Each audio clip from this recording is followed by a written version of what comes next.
Naranasan mo na ba na may pagkakataon na alam mong mali, pero ang dali lang gawin? Yung walang makakaalam, walang makakakita, at parang okay lang. Pag-usapan natin yan.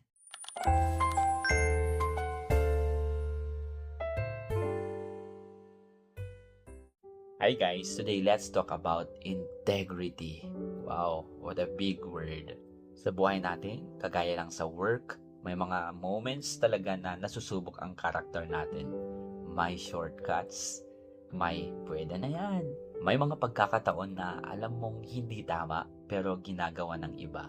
At minsan, iniisip natin okay lang siguro, wala namang makakaalam.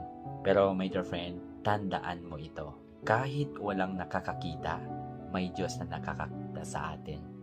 Tingnan natin ulit yung story ni Joseph sa Bible. Sabi sa Genesis chapter 39 verse 9, "No one is greater in this house than I am. My master has withheld nothing from me except you, because you are his wife. How then could I do such a wicked thing and sin against God?" Alam nyo dun sa kwento, may chance si Joseph na gumawa ng mali.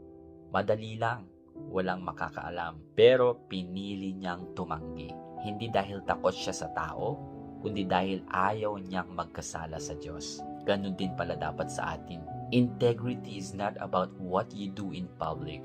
It's about what you do even when no one is watching. We have to realize na sa bawat compromise natin, may kapalit. Minsan panandali ang gain, pero kapalit ay peace, character, at blessing.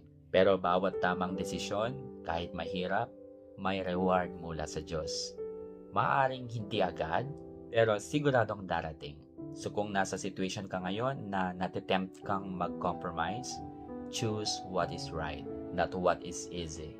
Because at the end of the day, God honors integrity. As I end, gusto kong ipaalala ulit, integrity is choosing what is right, even when no one is watching.